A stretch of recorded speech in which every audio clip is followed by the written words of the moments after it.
এখন আপনারা দেখবেন ও শুনবেন অচিন্ত্যকুমার সেনগুপ্তের লেখা বন্ধু গল্পের অন্তিম পর্ব। প্রথম পর্বে দেখেছি দুই বন্ধু বিনোদ ও অভয়কে।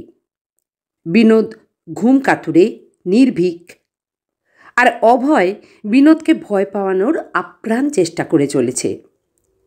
একদিন মাঝরাতে বন্ধু বিনোদের ঘুম ভাঙিয়ে অভয় এসে হাজির। অদ্ভুত সাজগোজ ও অদ্ভুত কথা বিনোদের মনে নানান প্রশ্নের ঝড় তোলে।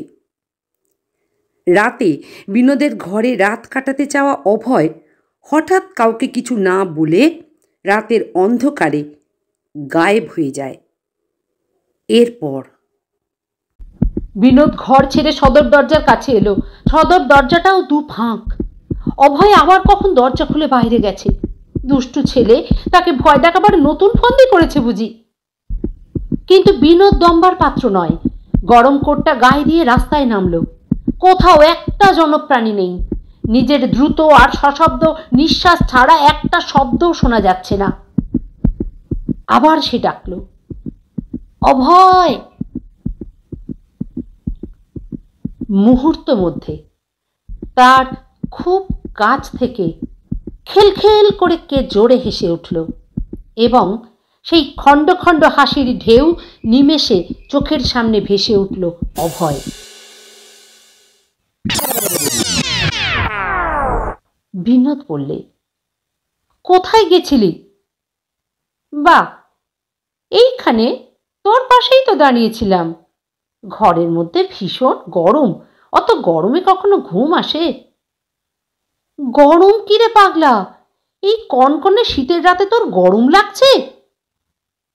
অভয় হেসে বললে, গরম বলে গরম, চারিদিকে দাউ দাউ করে আগুন জ্বলে উঠছে, টিকতে পারছি না। চল রাস্তায় একটু হাঁটি। বিনোদ ভাবলে মন্দ নয়। বেড়াতে বেড়াতে গল্পের ফাঁকে অভয়কে তাদের বাড়ির দরজার কাছে নিয়ে গিয়ে পূর্ণবাবুকে ডেকে তাঁরই ছেলেকে তাঁর হাতে ধরিয়ে দেবে। হাঁটতে হাঁটতে দুই বন্ধু বড় রাস্তায় এসে পড়ল। কারোর মুখে কোনো কথা নেই। বিনোদ ভয় পেয়ে বললে, এবার ফের। অভয় হেসে বললে, কোথায়? এই তো বেশ যাচ্ছি।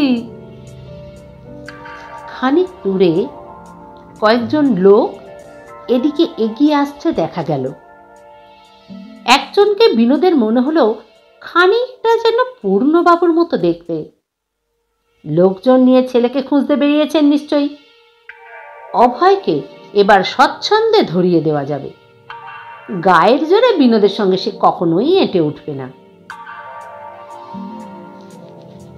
লোকগুলো না বেঁকে সামনে তাদের দিকে এগিয়ে আসছে দেখে বিনোদ ভরসা পেল। অভয়কে বুঝতে না দিয়ে বললে, হ্যাঁ, আরো একটু বেড়াই, আয়। অভয় পকেট হাতড়ে কতগুলো পয়সা বার করলে, বললে, গুনে নে শিগগির। বাবা, মেজদা, নকাকা, রামখুড়ো সব এসে পড়লেন যে, দেরি নয়, শিগগির তুলে নে পয়সাগুলো আহাম্মক। বলে পয়সা ভরা হাত মেলে অভয় কাঁপতে লাগলো। এখনই সে যেন ঊর্ধ্বশ্বাসে ছুটে পালাবে। বিনোদ এরই জন্য আগে থেকে প্রস্তুত ছিল। গায়ের জোরে তার সঙ্গে তাদের স্কুলের ছাত্র তো দূরের কথা, মাস্টার মশাইও পেরে ওঠেন না। সে তাড়াতাড়ি অভয়কে দুই হাতে শক্ত করে চাপটে ধরল। কোথায় পালাবি তুই? তোকে ধরিয়ে দেব না আমি? কিন্তু কোথায় অভয়? বিনোদ দু হাত দিয়ে নিজের বুকটা জোরে চেপে ধরে নিজের সঙ্গে অকারণ ধস্তাধস্তি করছে। অভয় কোথাও নেই। কখন টুপ করে সরে পড়েছে। নিশ্চয় পাশের গলি দিয়ে। এখনো ছুটলে তাকে ধরা যায়। দেখতে দেখতে পূর্ণবাবু দলবল নিয়ে কাছে এসে পড়লেন। বিনোদ তখন ফুটপাতে দাঁড়িয়ে ঠক ঠক করে কাঁপছে। পূর্ণবাবুকে দেখে তার বুকে বল এলো। সে এগিয়ে গিয়ে বলল, আপনারা অভয়কে খুঁজতে বেরিয়েছেন তো? পূর্ণবাবু তার দিকে ফ্যাল ফ্যাল করে তাকিয়ে রইলেন। বিনোদ বললে, সে এই গলি দিয়ে পালিয়েছে। আসুন আসুন আমার সঙ্গে। খুব জোরে ছুটলে এখনো তাকে ধরতে পারবেন। আমি তাকে জাপটে ধরেও রাখতে পারলুম না। খুব প্যাঁচ শিখেছে। যা হোক, আপনারা কেউ ওদিক দিয়ে ঘুরে যান, আমি এদিক দিয়ে যাচ্ছি। ওইখানে কোথাও লুকিয়ে আছে নিশ্চয়ই।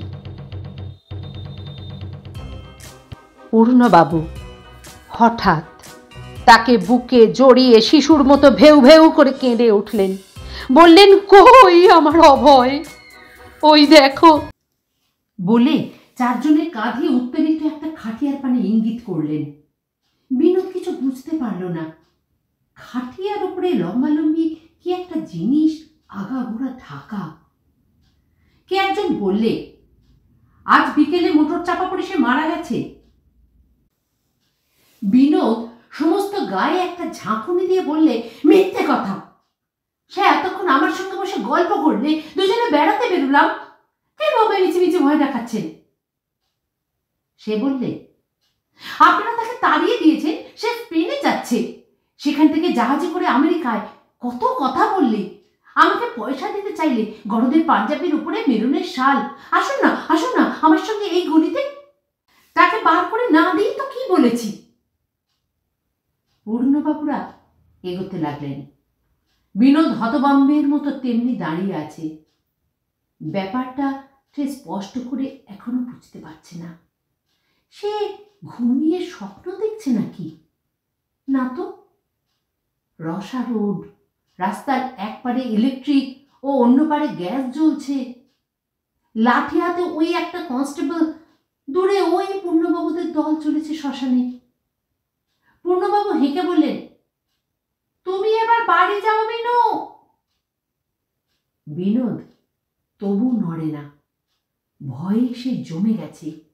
তার কেবলই মনে হচ্ছে পূর্ণবাবুরা কালীঘাটের দিকে ঘুরে গেলেই পাশের গলি থেকে অভয় বেরিয়ে আসবে। অভয় আবার বেরিয়ে আসবে ভাবতেই বিনোদ হঠাৎ আত্মস্বরে চেঁচিয়ে উঠল। কিন্তু আবার তেমনি সেই খিলখিল হাসি, একেবারে তার কাছে। কিন্তু অভয় কোথাও নেই। একটা ট্যাক্সি চলে যাচ্ছে মাত্র। বিনোদ ট্যাক্সিটা দাঁড় করালো। বাড়ি থেকে অনেক দূরে সে চলে এসেছিল। এখন পায়ে হেঁটে সে কিছুতেই যেতে পারবে না। ট্যাক্সি চেপে বিনোদ বলল, চালাও এলএনবি রোড। কিন্তু কিছু দূর যেতেই মনে হলো ট্যাক্সির আগে আগে অভয় ছুটে চলেছে। কিছুতেই সে বিনোদকে ছেড়ে দেবে না। বিনোদ চেঁচিয়ে উঠল, খুব জোরে চালাও পাঁজি। শিখ ড্রাইভার খুব জোরে গাড়ি ছুটিয়েছে। অভয় ট্যাক্সির সঙ্গে সমানে চলতে পারছে না। হাত তুলে স্পষ্ট করে সে বললে, আস্তে। কিন্তু ট্যাক্সি থামালো না, তার গায়ের উপর হুড়মুড় করে পড়ল। বেচারা অভয় দলা পাকিয়ে চাকার তলায় চেপটে গেল। বিনোদ চোখ বন্ধ করে কর্কশ গলায় চিৎকার করে উঠল, গেল গেল গেল, বাঁধো বাঁধো শিগগির বাঁধো। ড্রাইভার কিছু বুঝে উঠতে না পেরে গাড়ি থামিয়ে বললে, ক্যা হুয়া? বিনোদ ঝুঁকে পড়ে গাড়ির তলাটা দেখতে লাগলো।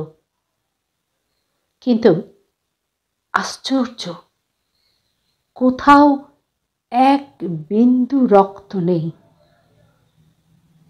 অভয় তাড়াতাড়ি উঠে এসে খিলখিল করে হেসে গায়ের ধুলো ঝাড়তে ঝাড়তে বললে, ভয় নেই, আমার কিছু হয়নি, খালি এই মেরুদণ্ডটায় সামান্য একটু চোট লেগেছে। খুব হাওয়া খেতে বেরিয়েছিলি, যা হোক। আচ্ছা, গুড নাইট।